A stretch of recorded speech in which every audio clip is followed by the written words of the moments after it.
कर दिया चालू।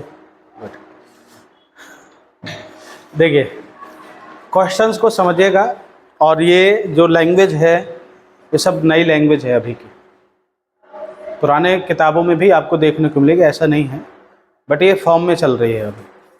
जो अभी मैंने पिछले पढ़ाया अभी कंसेप्चुअल क्वेश्चन है, कंसेप्ट पर बेस है, और कंसेप्ट मैंने इसके पहले आपको ऑलरेडी क्या कर रखा है, पढ़ा रखा है। इसमें लिखा है चक्रवृद्धि ब्याज की वार्षिक दर ज्ञात कीजिए जिस पर 3 वर्षों की अवधि में 2400 रुपये की राशि 3650.10 हो जाती है। ठीक है, अब आप मुझे एक बात बताइए, जो आपकी अब इसी की लैंग्वेज को लिखने का मतलब क्या है, और कई प्रकार से लिख सकता है। मतलब कि 2400 रुपये की राशि पर 3 वर्षों में चक्रवृद्धि ब्याज की दर से कोई धनराशि कितनी हो जाती है, धनराशि कितनी हो जाती है 3650 हो जाती है। ठीक है, तो कह रहा है कि बताइए ब्याज दर क्या है। देखो छमाही तिमाही वाले आप कर ही चुके हो, इसमें देखो छमाही तिमाही का भी रोल नहीं है, है ना।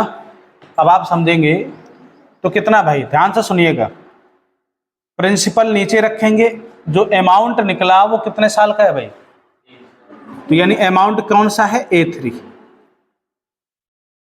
ठीक, प्रिंसिपल कितना है भाई 2400,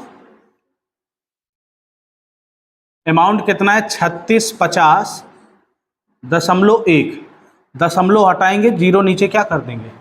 बहुत सारे लोग सोच रहे होंगे कि लास्ट में जीरो है, लास्ट में जीरो का कोई इफेक्ट नहीं होता है, जीरो लिख भी दोगे तो at the last zero zero क्या हो जाएंगे, कट भी जाएंगे।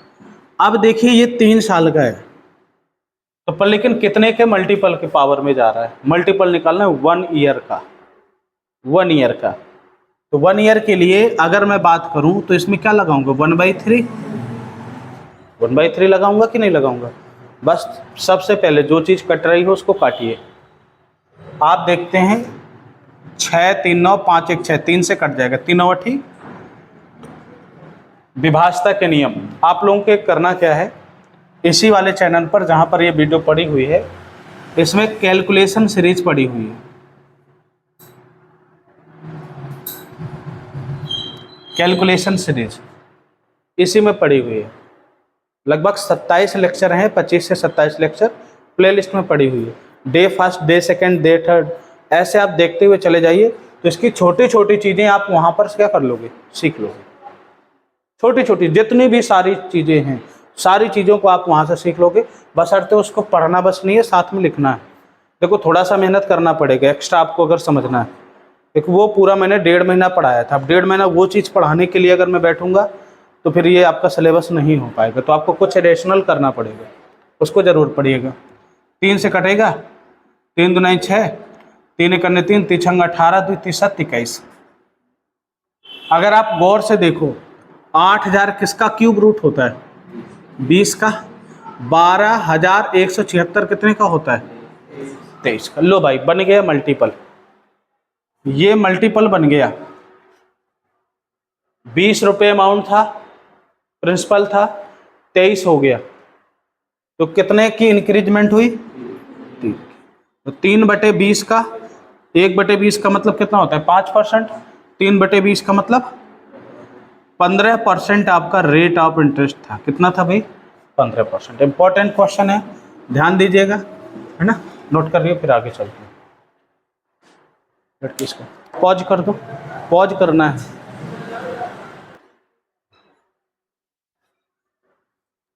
बाय द वे पूरे खेल को तुम बिगाड़ दो, और ये चीज़ क्या है ना, ज्वाइंट करने में पसीने छूट जाते हैं, और 10 सेकंड के वीडियो में तो दिक्कत होने लगती है एक्सपोर्ट होने में। हम लोगों के पास हाई वर्जन कंप्यूटर वगैरह तो है नहीं, 1 घंटे की वीडियो 5 मिनट में क्या हो गया खत्म, 1.5 घंटे की वीडियो 2 मिनट में 3 मिनट में क्या हो जाती है, एक्सपोर्ट हो जाती है।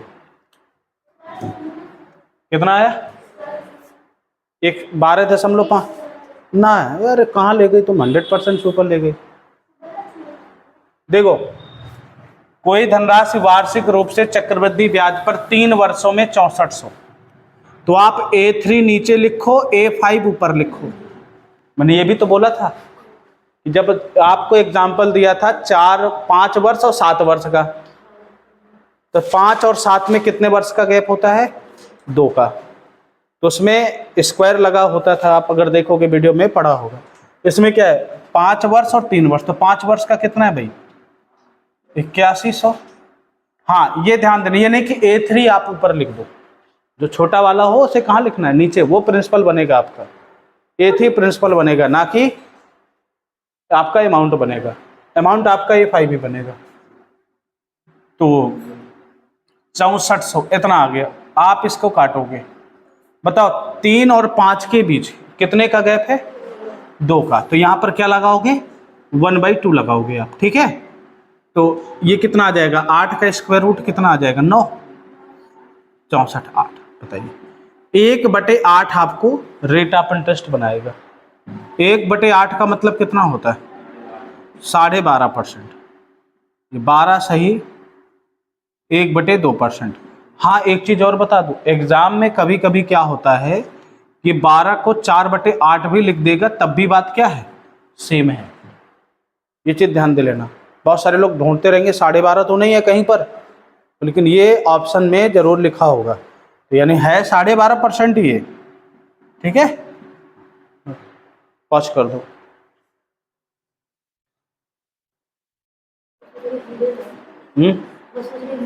नहीं नहीं, हिल भी जाएगा तो कोई दिक्कत नहीं, इतना वो नहीं है, ठीक है। देखो इस वाले क्वेश्चन में क्या लिखा है, ध्यान से सुनिएगा। डाटा बस चेंज है, चीज वही है कि एक धनराशि वार्षिक रूप से चक्रवृद्धि ब्याज पर 4 वर्षों में 54,000 रुपये तथा 7 वर्षों में 59,562 हो जाती है। वार्षिक ब्याज दर ज्ञात कीजिए। बताइए 4, तो बताइए A7 ऊपर लिख दोगे, A4 नीचे लिख दोगे। 4 से 7 के बीच गैप कितने का है? 3 का। तो बताइए A4 कितना है आपका? 54,000। A7 कितना है? 59,562 की पावर कितना लिख देंगे यहाँ पर? 1/3 कर देंगे। कितना कर देंगे? 1/3। तो ये मल्टीप्लाई कितने का मिल जाएगा? 1 साइकिल का मिल जाएगा। हमें 3 साइकिल में जाना है बस, तो रेट ऑफ इंटरेस्ट निकल आएगा। आप ध्यान से सुनिएगा, ये कट रहा है 2 से, 27 दूनी 54, तो यहाँ पर बना 27,000। 2 से 2 दूनी 4, 9 दूनी 18, 7 दूनी 14, 8 दूनी 16, 2 1 करने दो। अब देखो ध्यान से सुनो, 27 का क्यूब रूट कितना होता है? 30। ये किसका है? हाँ, अब आपको एक चीज पता होगा, लास्ट में कितना है? 1। एक किस में आता है? केवल एक ही के क्यूब में आता है और किसी के उसमें नहीं आता। क्यूब रूट पढ़ाया है, सिखाया है, याद करो। अब आपको ये चीज तो याद करनी पड़ेगी। यहां पर लिखा है ना, देखो 29,781 अप्रॉक्स में जाओगे, जो मैंने कैलकुलेशन सीरीज बताया है उसमें क्यूब रूट निकालना भी सिखाया, सब कुछ। आप बताओ एक किस में होता है? केवल किसके उसमें होता है? एक के उसमें होता है, तो लास्ट में 1 तो रहेगा ही रहेगा। 3 आपके कट जाएंगे। 29 किसके क्यू रूट के नियर अबाउट है? 3 के। 3 त्रिकाई 9 या 27, 4 का 64 हो जाता है, तो बस 3 आ जाएगा, 31 का होगा। बताओ ऐसे चीजें। हाँ, क्यूब रूट में 3 पेयर कटता है, स्क्वायर रूट में 2 हटता है। ये चीज आपको दिमाग में रखनी है। तो आपने 31 किया, बताइए 1/30 उसका प्रॉफिट हो गया, इंटू आप 100% लिखोगे, काटोगे तो 3 त्रिकाई 9, 1/3%। तो रेट ऑफ इंटरेस्ट कितना है? 3 सही 1/3% आपका क्या है? रेट ऑफ इंटरेस्ट है। बात समझ में आ रही है सबको? पॉज करो इसे भाई।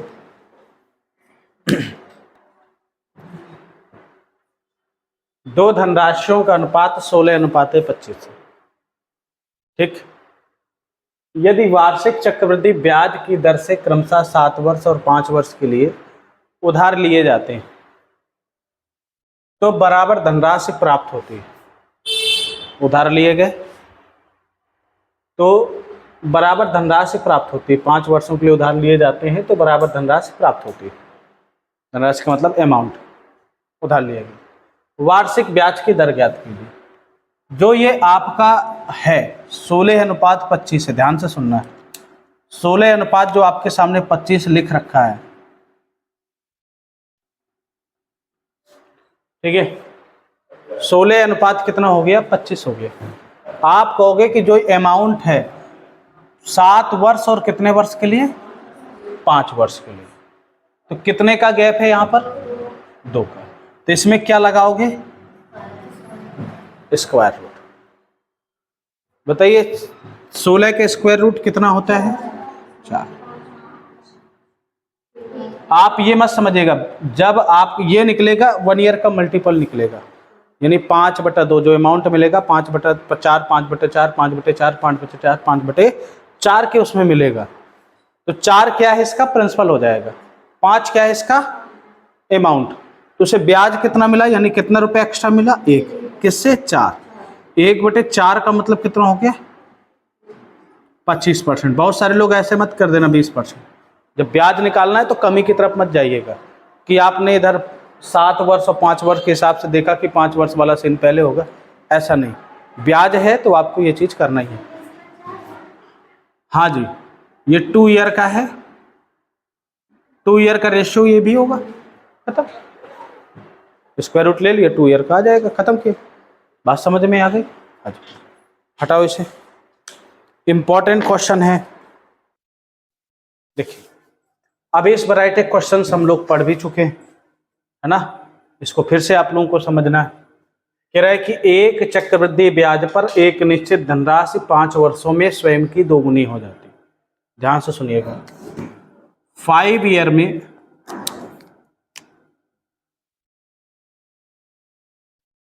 5 ईयर में वो क्या हो जाती है, स्वयं की दोगुनी हो जाती है।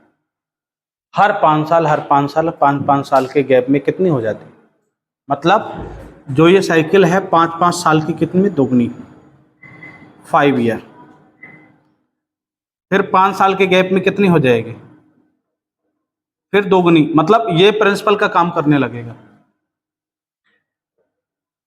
5 साल में स्वयं की क्या हो जाती है, दोगुनी। फिर नेक्स्ट 5 ईयर में फिर दोगुनी हो जाएगी, मतलब ऐसा प्रोसेस इसका चलता रहता है, ठीक है। पर लेकिन क्वेश्चन तो हमें समझना है ऐसा ही, 5 ईयर में दोगुनी हो जाए तो कितने साल में क्या हो जाएगी, 8 गुनी हो जाएगी। 8, 2 की पावर कितना होता है, 3। कितने साइकिल बने, 3। तो इधर 3 का गुणा कर देना है बस, 5 आंसर नोट करो, 5 कर दो इसे, आराम से गिरना। सेम वैरायटी क्वेश्चन, चीजों को समझिए मैं कर क्या रहा हूं। यदि चक्रवृद्धि ब्याज पर एक निश्चित धनराशि 15 वर्षों में, 5 वर्षों में नहीं है, 15 वर्षों में, 15 वर्षों में दोगुनी हो जाती है, कितने वर्षों में वह स्वयं की 512 गुनी हो जाएगी। भाई 512 कितना होता है, 2 की पावर 9। आपको याद होगा, सीट में लिखा होगा। तो बताओ इसमें 9 की पावर लगाए तो इसमें 15 में कितने गुणा कर दो, 9। 15 नहीं है, 135 साल में। बताओ आसान है चीजें कि नहीं, समझ में आ रहा है। हाँ, ये चीज आपको दिमाग में रखना ही रखना है। देखो इधर पावर 9 था तो 9 का गुणा था, क्योंकि 15 साल का साइकिल है ना, ठीक है। अगर यहां पर 15 ईयर में दोगुनी हो जाएगी तो बताओ 1 साल में कितनी हो जाएगी, या मैं बोल लूं 5 में कितनी हो जाएगी, 5 साल में। चीजें जस्ट अपोजिट हो जाएगी लैंग्वेज की, नहीं हो जाएगी। अभी वो भी क्वेश्चन करेंगे, नोट करो, आगे चलते, पॉज करो इसे। मतलब कह रहा है कोई धन 8 साल में, 8 ईयर में स्वयं का 3 गुना हो जाती है, ठीक है ना। स्वयं का कितने गुना हो जाती है भाई, 3 गुना हो जाती है। तो वह कितने सालों में स्वयं का 243, भैया 243, 3 की पावर क्या होता है, 5 होता है। अब देखो 3 की पावर भी सीरीज मैंने लिख रखी है ना। तो इसमें 5 पावर 5 है तो 5 का गुणा कर दो, 8 5 तो कितने आसान क्वेश्चन है, हैं? सॉरी, देखो अब आप समझिएगा, यदि चक्रवृद्धि ब्याज पर एक निश्चित धनराशि 15 वर्षों में स्वयं का कितने गुना हो जाती है? 27। आपसे पूछ कह रहा है कि 25 वर्षों में वह स्वयं की कितने गुने हो जाएगी। क्वेश्चन यहां पर डाल दिया। तो भाई 15 का कोई सीन तो बना नहीं रहा कि 15 दुनाई 30 पूछ लेता तो चलो ठीक है, 2 है तो वहां पर 27 का स्क्वायर कर देते, ऐसा तो कुछ सीन है नहीं। 15 3 45, ये 25 पूछ रहा है, तो 25 तो 15 से क्या निकालना आसान है? 5 वर्ष। तो बताइए अगर 15 ईयर में ये 27 गुना हो जाएगी तो 5 ईयर में कितनी हो जाएगी? अब ध्यान से सुनना, मैं बहुत गजब की बात है बोलने जा रहा हूं। इधर आपने 3 का भाग दिया, तो इधर आप क्या करोगे? 27 की पावर 1/3 करोगे। भाई 1/3 है, 3 का डिवाइड, अगर 3 होता तो 3 का मल्टीप्लाई, 1/3 है तो 3 का डिवाइड। 5 सालों में कितनी हो जाएगी? 5 ईयर में 3 गुनी। बात समझ रहे हो कुछ? तो कह रहा है कितने सालों में? 5 से 25 तो बनाया जा सकता है। भाई कितने गुना है? 5 का गुना, तो इधर भी कितना हो जाएगा? 3 के पावर 5 का मतलब क्या होता है? 243। बस हो गया। 25 वर्षों में वह स्वयं की 243 गुना हो जाएगी। बहुत इंपॉर्टेंट क्वेश्चन है, मस्ट ध्यान से सुनिएगा, मस्ट है ये क्वेश्चन, आना बहुत जरूरी है। ठीक है, बस आज के लिए इतना ही, शेष कर।